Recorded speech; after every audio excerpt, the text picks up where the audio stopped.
Welcome back to another episode of the RAG Report podcast, my daily bulletin show where I bring to you recruitment owners, leaders, advisors to the global recruitment industry who are giving up their time to help us all navigate through this awful pandemic, which is COVID-19.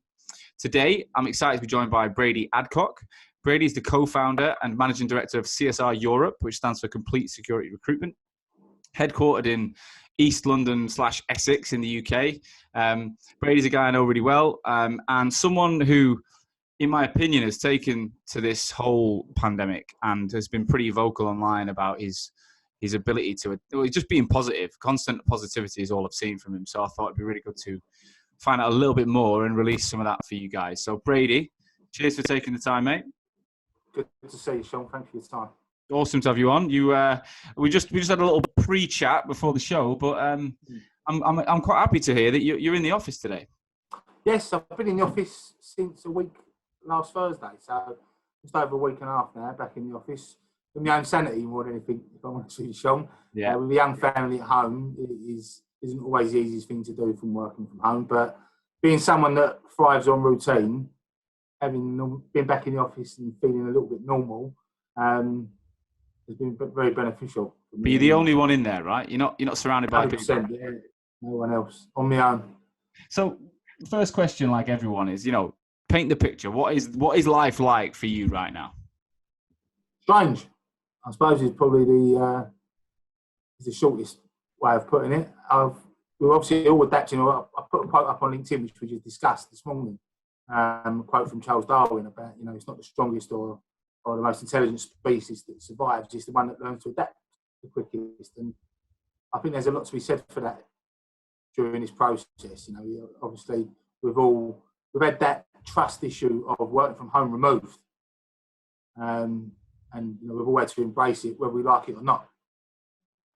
So I think that's been one of the positives for me, is seeing the staff who haven't been furloughed working to the same levels and productivity that I would expect them to do from the office.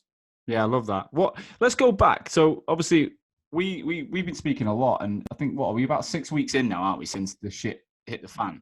Tell the listeners, like, how did things evolve for you in your office? It was really quite strange. To be honest with you, I said we were kind of watching it unfold before our eyes and not really taking too much notice of it at the same time. We've got a pub on the back of our office here, and most of the guys were still popping in after work for a beer and whatnot. And all of a sudden, we realised that it had gone up a couple of gears, and we were trying to reassure the team that we were doing the right things. We got hand sanitizer. We tried to do everything we could to make them feel comfortable about coming in to the office. And obviously listening to the Prime Minister's speech when he pulled the plug effectively, we had to adjust. Fortunately, we had put plans in place if that happened, and we work in the cloud, and we had all the technology we needed to be able to work from home to give us that flexibility. I know other business owners that haven't had that, and they're obviously brings a whole other set of challenges. But yeah, it was the market had been in decline for a while. I think for 2 or 3 weeks before the shutdown, we'd seen some hesitancy from our clients, projects being put on hold, and the like. We had a big retail project we was going to be picking up for a client. That got put on hold. That was about 800 stores we was going to be looking at for them. Wow. So all of a sudden, CCTV intruder alarms. We were going to do an asset collection, and I won't bore you with details, but all of a sudden that was, we would have had, on our contract side, we'd probably have had 25, 30 guys out on that. Yeah. And overnight that got pulled. They're still waiting for that to go live. The pace changed, and I suppose the working day is unrecognisable to what it was 6-7 weeks ago, as we've discussed. For me, it's been a lot of time to be visible for our clients. It's not about ringing them up asking if they need engineers or they need sales guys or what they need. It's more about how you're getting on. Is there anything I can do to sort of help you, support you at the moment? Because I personally feel what will be taken from this on the other side and be remembered by everybody is how people deal with this and how they deal with you as individuals and companies. So I think we're under pressure to make sure we paint a positive picture for our clients and our candidates and give them a positive experience, although we can't really help them as we normally would. Yeah, I like that. It's not. I think everyone's worked that out. Some quicker than others. That going straight in with the classic conversation around sales and recruitment. I mean, sometimes it's required straight away. Other times you need to be a bit more sensitive to what people are going through, right? What I mean, you tell us a bit more about your market for people that don't know anything about your market, and how has your market evolved? Because there is a little bit of what's the word? There's a bit of consistency required because security is, and you can't turn that off because of COVID-19. No, well, there's two sides to our business: it's fire and security. So it's electronic, so fire alarms, CCTV access control, intruder alarms. They're basically the systems we work with. Yeah. Access control systems. Fire alarms were kept as key workers. So we had some clients. There's one client in particular that has kept us, I say busy, but busy in terms of what we are these days. That they do a lot of work with people like the NHS, Sainsbury's, Co-op, other supermarkets. So they've kept us busy. In all honesty, they had a high level of vacancies going into this. So in a way, this has kind of worked in their favour, if I'm honest with you, because they're not facing the same level of competition for engineers as they were pre-pandemic. Yeah. So yeah, we do everything from engineers all the way through to salespeople, through to middle management, onto director level. Right. But the fire side in particular it's a legal requirement. Right? If you've got a commercial building, you have to have a fire alarm. Sure. A want or a need, it's a must-have. So, in terms of tough economic times, it tends to be one of the more resilient markets for that reason. Yeah. What, in terms of the team you've got, how many people you got, and how did they cope with it early on? Really, really mixed. We've got a relatively young team, so there's about 12 of us in the office. So we're a relatively young team.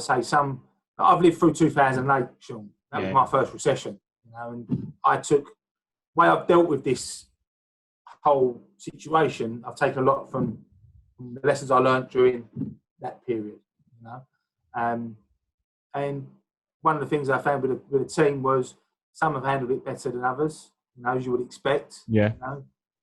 It's scary times, and I think if you listen to too much or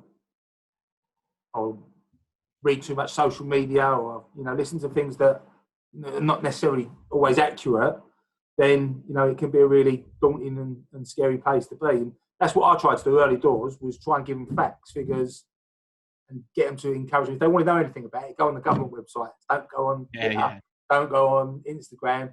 Listen to the facts. Some, as I say, some cope better, some others. But we furloughed about 60% of the team. Yeah. So we kept going. I've kept mainly the client-facing guys going. We're obviously still looking after our candidates on a daily basis and doing what we can for them. It's just about keeping people in the loop as much as anything. Right now. In terms of your approach, Brady, honestly, out of all the people I know, you've been consistently positive. So tell us a bit more about what you learned in 2008, because it must be something about that as to why you've got this outlook that so many I don't think have got. 100%. One of the things that I learned during 2008, 2007, 2008, I'd only been trading a short amount of time, so it comes a real shock. Yeah. As I'm sure it has many other new business owners. But one of the things I remember taking away from it was, I remember changing my language, Sean, during 2007, 2008. And one of the things I'd done during that recession, I said to the team I had then, I banned all newspapers from the office. I said, I don't want to hear. I said, if someone asks us how busy we are, be honest with them, but paint the picture, tell them about the positives. Don't focus on the negatives. And the more positive language you use, the more you get back, in a way. And from my perspective, another thing I took from 2008 is, on the other side of these situations, there's always opportunity. Invariably, there's always opportunity. And the people who spend more time looking for those opportunities and position themselves to take advantage of those opportunities when they arose were the ones that come out of that situation stronger. So basically, that's what I've chosen to lean on and focus on during this How period. long did it affect you last time? How long did you genuinely feel like you were in a recession in 2008? There were some dark days back in then. Bearing in mind, we was good recruiters in those days. We probably wasn't really business owners even, it seemed to go on for a long time. I would say at least 18 months was a real slog. Really? It was a real slog. Was it just you and Andrew back then, or did you have? No, we had a team of another 4. Yeah. So we had 6 of us, including Andrew and I. But yeah, it was. But Andrew and I, we've got completely different. You've met us both, and we've got completely different approaches. I'm the one who's on it 24/7. I remember having a conversation with Andrew in the car park and saying to him, "Can't see where our next deal's coming from." And he was like, "It's only a turn up." And I was like, punch him all around the car park, Sean, at that point. But he was right. Did you say someone just called in that morning or something? It was just, then I suppose they talk about yin and yang and balancing each other out. I suppose that is what Andrew and I have done for each other in that sense. But yeah, it is invariably, I tend to remind myself to focus on what's within my control or within our control. If it's not within our control, leave it, park it. I feel like I'm saying that to myself like on a daily basis about everything. It's like, can I control this? If I can't, can someone else in my team? And if it's out of our hands, move the fuck on, like carry on, like because you can get consumed by this stuff. And even family, like I speak to my mum, and she's had some really tough time. Like we lost my uncle like 2 weeks ago.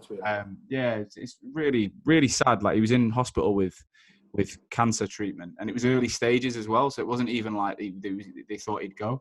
And he caught it in the hospital, so he had got moved wards, and he was gone within 8 days. Wow. And then one of my other uncles who went seeing him has caught it now. He's been rushed into hospital. He's all right at the minute, but so my mum's clearly like, it's her cousins, not her brothers, but still very close, and she's rocked. But I can sense her. She has days where she's defeated, right? And it's like, everyone's crap, and this lockdown's and then the next day she's positive again, and I'm like, everyone's going through different waves, and it's not right or wrong, is it? But especially when we're leading businesses and we're leading people, especially between those hours of X, Y, and Z, when people are relying on us, we have to worry about what we can control. There's no other choice. Well, we spoke very early on during this process or this situation. We both spoke about limiting the exposure we have to the news. Yeah. And I listen to the news at 5 o'clock. I listen to the briefing, and that is all I do, Sean. And I don't. I've had family members. I've had to say, listen, I'm happy to talk to you. I don't want to talk to you about the situation because all you come up with is negatives, and I don't want to hear it. And I push as much of that stuff away from me as I possibly can, because if you let it in, it's dangerous, and it can consume you. It can take over everything else. Even Danielle, my partner, my missus, she was when I first started working from home. Every day she had the news on all day, and I said, Danielle, turn it off. I don't want to hear it. Yeah. And people might say it's me burying my head in the sand. Possibly it is, but well, they'll say the same to me. I'm exactly the same. I think I'm not even making the 5 o'clock briefing every day, not because I don't want to, but because I'm so busy and trying to do other things. And I check Apple News on my phone every day, and it gives me a pretty sobering outlook for the day. But we were talking just before the show about how it feels. So today is Monday, the 27th, and I think there's definitely, I've not been out of the house today, so I can't really give you my honest opinion, but your words were, it feels a bit busier in the streets, and I feel like the weekend was as well. So what do you think? Well, I think the government are gearing us up to getting or restricting some of the restrictions and loosening some guidelines. The roads definitely seem busier today than they have the last couple of weeks. We took the family for a walk on Saturday, and to be honest with you, it was mind-blowing how busy the streets were on Saturday. I was gobsmacked. I think a lot of what we do is linked to construction. And so I've been hearing about more and more sites opening up. I've been told for the last 2 weeks today was going to be a busy day in terms of sites reopening. Definitely seems to be the case, Sean, from what I'm hearing, the conversations I'm having. So I think people are starting. Again, I think people are starting to get their head around it. It's one of two things.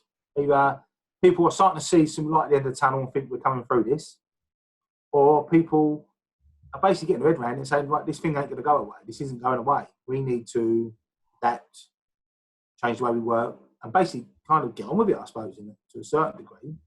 And we were speaking before we came on, around. I read on Twitter last night. It was Spencer Morgan, Piers Morgan's boy. He quoted, I don't know whether it's true or not, but he quoted a statistic that there was only 140 people under the age of 40 had passed away from this in the UK. In the UK, and he was saying whether what we should be focusing on now is getting the fit and protecting the vulnerable 100%. That's got to be done. That's a given. But maybe now it's time to get the fit and healthy back and get them back to work. And so for me, it's one of two things. It's either the light at the end of the tunnel and people think we're coming through it, or people are adapting and accepting that this thing is going to be around for at least the foreseeable future, and we need to find a way of working alongside it. Basically, I can't see how. I can see how things like holidays will be gone for a long time. I can see nervousness of flying or even jumping on buses and trains as we always did. Like you said, going in pubs and bars and restaurants. I can't see that going back anywhere near normal for a long time. But work isn't a luxury. Work is essential. It's an economic essential to keep this business, because it's going to cause more problems. If you think about the amount of people that are depressed, it's probably more than the amount of people that are ill right now, right? Way more. And the amount of people in financial hardship, more than the amount of people that are ill right now. And it's going to keep going that way. So there has to be some form of balance. And I don't know, honestly, mate, I really hope we can balance it somehow. It's going to be a challenge. 100% it's going to be a challenge, because, again, we were talking about taking individual responsibility for this. Yeah. As well. And unless you are lacking in the intelligence department, if you're walking into an environment where you think, well, this probably isn't right, then you're going to turn around and walk away from it. I've heard people quoting, they're saying, talk about opening offices for under 50 people. 50 sounds a lot to me. Yeah. Personally, but I suppose it depends on the size of the office. Obviously, if they're able to work. But I can see things like rotating. So you might have half the staff in 1 week, work from home the next. So to maintain social distancing. But these are all challenges as business owners and leaders we kind of have to solve.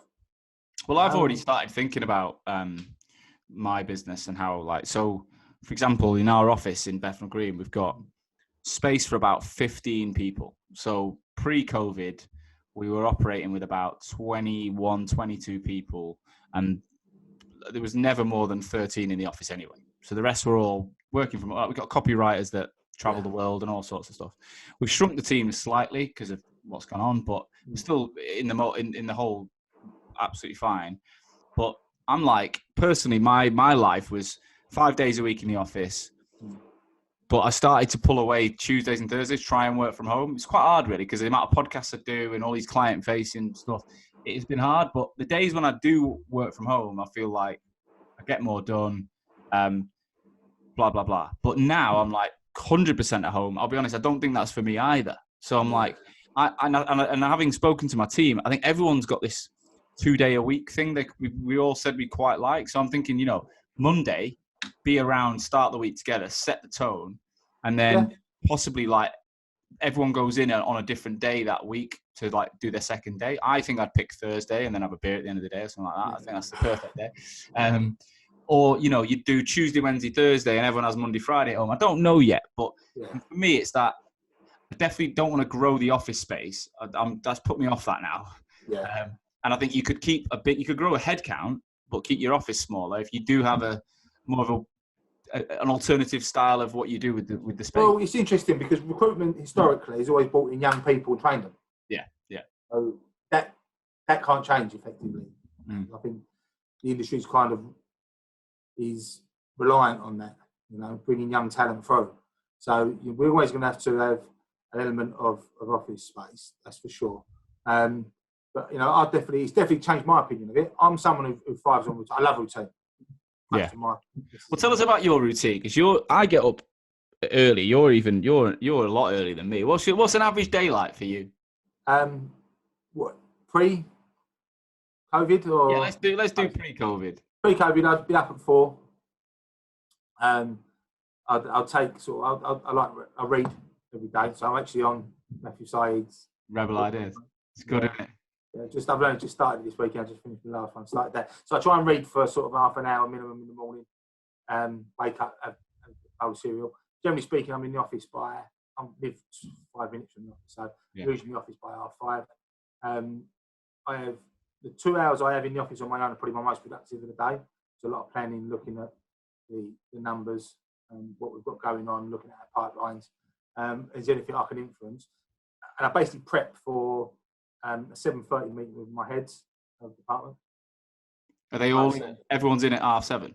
Well, most of them are. Lee's in at 7. So I've started staggering them. So Lee Feltham, he gets in about 7. So we usually start our meeting about 7:30. I'll prep for that before, and then we go through, and I usually catch up with Lee, who runs the contractor side, about 8:30, depending on what time Lee and the other Lee and I get finished. But generally speaking, yeah. So those first couple of hours are my chance to. I stay on top of my emails. I don't ever let them build up. But generally speaking, I have that sort of an hour in the morning just to sort of set myself for the day, do my time, what I want to do, reading, catching up on a bit of news, watching the football from the night before, whatever the case may be. And then I usually start work about 5:30. In the office, I'm like you, I was pretty much 5 days a week. I usually kept Thursdays as my meeting day. So if I had meetings in town, I would usually keep them on Thursday. I'd be in town and get as many meetings done as I could back to back. And then usually get home by about 6:30 and get terrorised by my kids. You know what? You'll definitely. I think I haven't got any kids yet, but I can already see like that's the time of the day in the morning when no one else can really impact. Like no one's waking up to bother you at that time.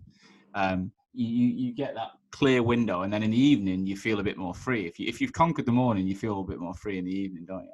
Well, I just get time with the girls, Sean, to be honest with you. A weekend I'm theirs, as far as I'm concerned. So, and that's where I've struggled working from home, because they're used, when I'm at home, I'm theirs. I'm dragged in the garden, do whatever, painting my nails, lipstick, whatever they do to me. But all jokes aside, and that's what I was telling you stories of what Emmy's done to me whilst I've been in Zoom meetings during this period. Terrorising you. I walked in, asked me to wipe her bum. Brady ran naked on another one, but yeah. So yeah, that's why I felt like I needed that routine of being back in here and trying to focus. And we've had some. It's actually helped my probably state of mind as well.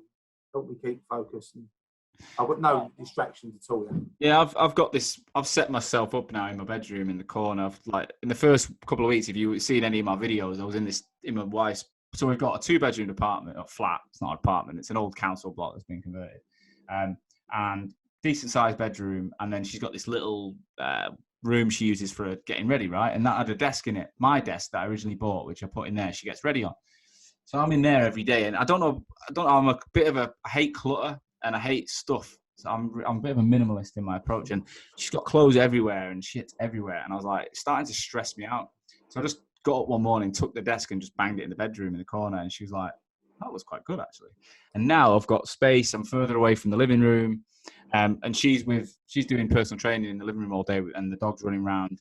So I'm quite lucky, because I can't honestly take my hat off more to people with kids, because it must be hard, because you want to give them a bit of time. They don't really understand what's going on. No, they don't.